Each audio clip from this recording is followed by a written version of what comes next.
Welcome to Design30. My name is Jason Bilyeu, and in this podcast, I provide design strategies and tools to improve creativity, innovation, and overall design confidence.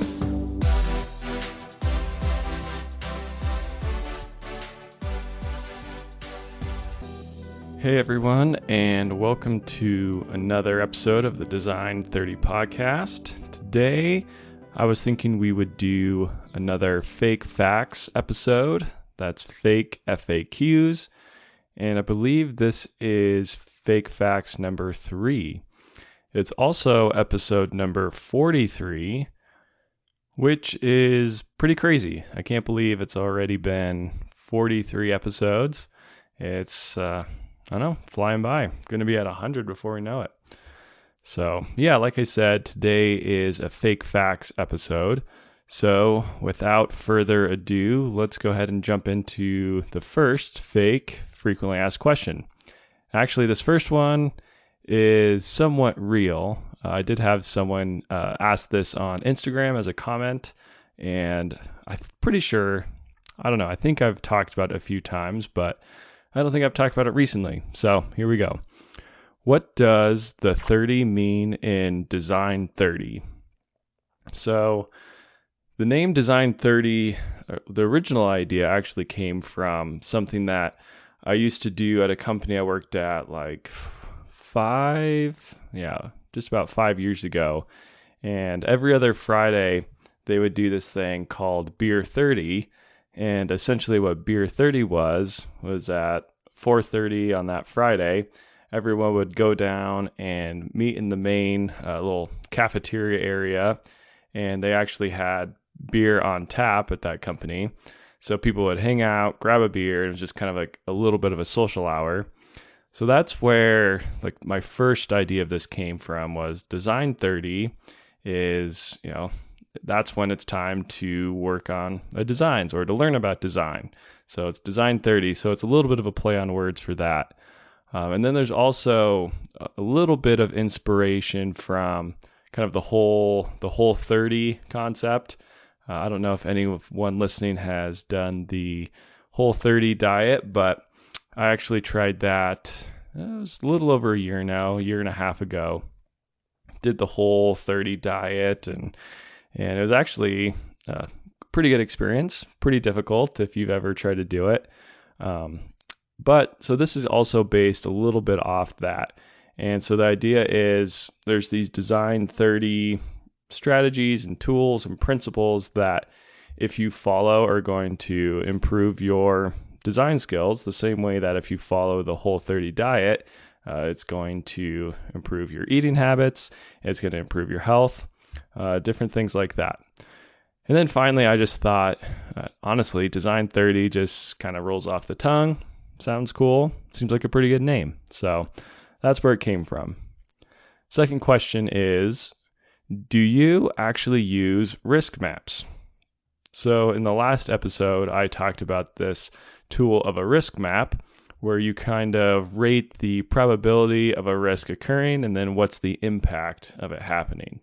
And the answer to this question is yes, I do use them, especially at work recently.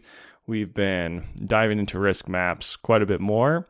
And when you're early on in a project, especially a project that is risky, and this specific project I'm referencing, we're looking at building a new piece of technology that's never existed before, a new system that's never existed before, and it's built up of all these subcomponents, which are new pieces of technology in and of themselves. So in that case, there's a lot of different risks associated with each little module, essentially. So a risk map is a really good way to just kind of get all of your risks out on a board and to figure out which ones to put your time into, which ones to focus on, which ones, if you dedicate your time, energy, and money, are you going to be able to mitigate, and which ones should you mitigate to keep the project going and to give you confidence that there's not too much risk in the project. So the idea there is that if there's too much risk, the project will probably get canceled because it's not going to be worth the time and money. So if you can mitigate those risks early, there's a better chance of that project actually continuing and you releasing the product. Next question. What's the best book you've read this year? And this is a tough one. I know I made up these questions, so I'm asking myself these tough questions. You'd think I already have the answer in my head, but I've read a lot of good books over the last year. I think the one that sticks out the most is the Lean Product Playbook. And this is one that I've referenced in a lot of episodes, even from the very beginning, the very start of the podcast. And it just has so many practical tools for kind of like the risk map. It goes into risk maps. It goes into a lot of other different little graphs and plots that you can make to help determine whether or not there's a market for your product or whether it's something that people are going to want. What needs is it filling? And he does a really good job. I mean, it really is a playbook of how you go about developing a product that is, lean. That means that you're not adding all of these features that, might be cool, or maybe they're fun for the engineers to work on, but they don't really add value to the customer, and they don't really help improve your product and its performance in whatever market you're going for. So the Lean Product Playbook I think that would be the top of my list, although there's definitely some close seconds as well. Fourth question. Do you call yourself a designer? And I would say I do call myself a designer, also an engineer, but the way I define design is simply an organized approach to solving complex problems. So looking at it through that lens, then a lot of us really are designers. You can design all sorts of things. I would argue that managers are designing processes for their team. They're designing different ways to bring the team together. There's all of these. It's a complex problem. Leading people is a complex problem, and you really need an organized approach to do it. So that's why it falls into my definition of design. Obviously, engineering, you're designing all sorts of different new parts and components. It depends on what kind of engineer you are, but I would say in all different fields of engineering, you're still solving complex problems, and there's usually some sort of, ideally you're using an organized approach to solve those problems. In my case, I actually do a lot of CAD design using SolidWorks or Fusion 360. And so I use that at work for a lot of the design I'm doing. And then also in some of the side projects I'm working on. Shout out to Montana EDC. I've also been designing a lot of those products. Obviously, the initial concepts are done in working with Steven, the owner of Montana EDC.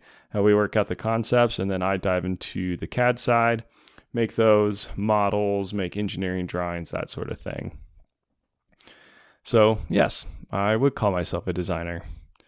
All right, last question for this fake facts on a Friday. How important is writing to a designer?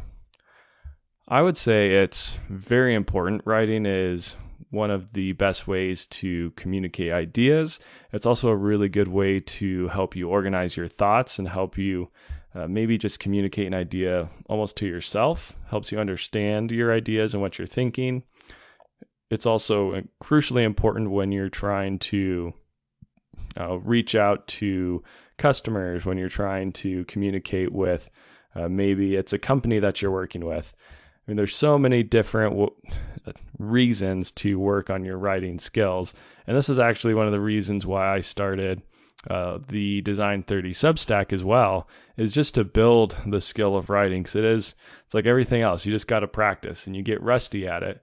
And the more you write, the better you get, the easier it becomes. And yeah, I think it's something that is crucially important, if not just for yourself and organizing your thoughts, also being able to communicate those thoughts to customers, clients, companies, even if you're just writing a simple Instagram post, being able to write well is incredibly important for designers and obviously really for everyone. Okay, that's the end of the fake facts for this week. As always, you can find Design30 on Instagram. You can also become a free or a paid subscriber to the Design30 Substack. And then also you can subscribe on YouTube. Please share this episode or share whichever one of your favorite episodes is with your friends, families, coworkers, anything like that. That is probably one of the best ways you can support the podcast. And I will leave it there for today. As always, remember, design more, despair less. Thanks for listening.